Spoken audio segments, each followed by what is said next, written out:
The second day of college.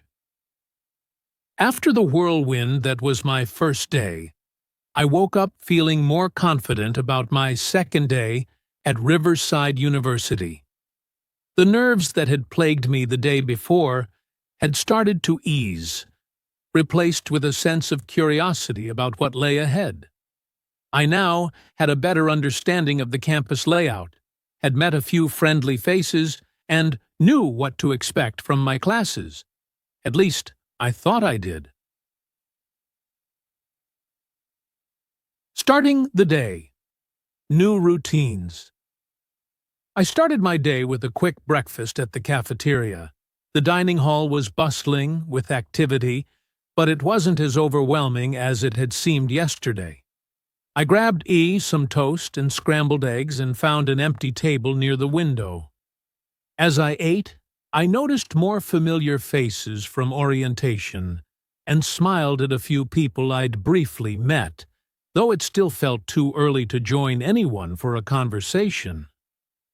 After breakfast, I made my way to my first class of the day, Introduction to Psychology. Psychology had always fascinated me, and I was excited to dive deeper into the subject. The classroom wasn't as big as the sociology lecture hall, but it was still larger than anything I was used to. I found a seat near the middle, hoping to get a good view of the board without sitting right in front. The professor, Dr. Lisa Morell, was younger than I expected, but she had a commanding presence. Her introduction to the course was engaging. She talked about the power of the mind and how our perceptions shape our experiences. As she spoke, I found myself thinking about my own experiences at college so far, realizing how much my initial fear had colored the way I approached the first day. Her lecture felt like a reflection of the new journey I was on, one where I had the power to shape my own experiences. New friendships and campus life. After class, I met up with Maya, whom I'd sat next to during the orientation the previous day. She introduced me to her roommate, Jordan, a tall guy with a quiet demeanor but a sharp sense of humor. We decided to check out the student union, where they were having a small fair promoting various student organizations. As we walked through the different booths, I began to feel more connected to campus life. There was a real sense of community, and it was refreshing to see so many passionate students showcasing their interests. We stopped by the drama club's booth, where Maya signed up for auditions for their upcoming play, and Jordan joined the chess club, something I hadn't expected given his laid-back attitude. I thought about joining more clubs, but I decided to pace myself.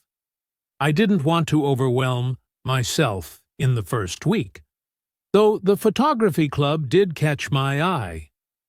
As we walked, I bumped into a guy named Ethan, who I'd briefly met during the previous day's sociology lecture. He was friendly, and we chatted about our shared classes.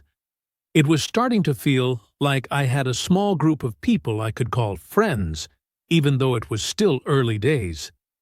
It was comforting to know I wasn't navigating this new world alone. A slight hiccup. Navigating challenges. However, not everything went as smoothly as I had hoped. My second class of the day, calculus, was a different story. I had always struggled a bit with math in high school, and this lecture was a stark reminder of that. The professor, Dr.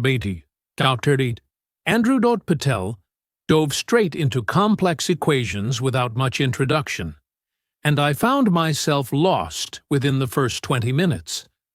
As I glanced around, some students seemed to be following along effortlessly, while others, like me, wore confused expressions.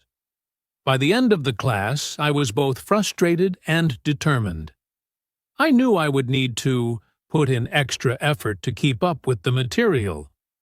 On the bright side, the girl sitting next to me, Rachel, seemed to be struggling too. We exchanged a few words after class, and she suggested we form a study group to help each other out. It was a relief to know I wasn't the only one finding the class challenging, and we exchanged numbers to plan our first study session. Afternoon Adventures. Finding my place. After the calculus class, I had some free time before my last class of the day. I decided to explore a quieter part of campus that I hadn't ventured into yet. The west side of the campus was where the arts building and the student garden were located. It was a peaceful area, with fewer students and a lot of greenery. I took a seat by the fountain in the middle of the garden and pulled out a book I'd brought with me, enjoying the quiet for a while. As I sat there, I realized how much I was starting to appreciate these pockets of solitude on campus. College life was bustling and full of activity, but moments like this, where I could sit and reflect, felt just as important. It was in these moments that I could process everything that was happening around me and prepare for what was coming next.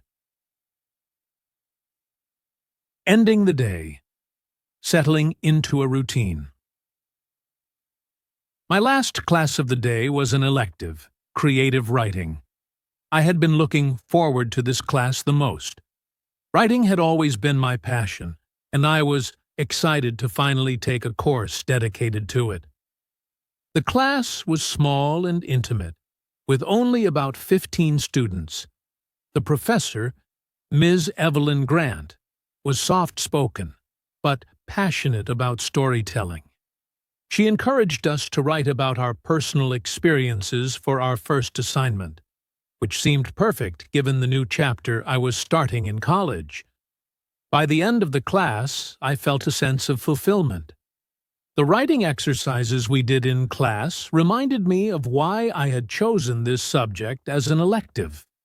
It gave me an outlet to express the whirlwind of emotions I'd been feeling since the start of college. As I walked back to my dorm that evening, I felt a sense of calm wash over me. The second day had been less overwhelming than the first, but it had its own challenges. Baru was starting to get a feel for what college life was truly about. Balancing academics, making friends, finding time for myself, and figuring out how to handle difficult subjects like calculus. I knew there would be ups and downs, but after 2 days, I felt more confident in my ability to navigate them. College was about growth, and I was ready to embrace it all, one day at a time.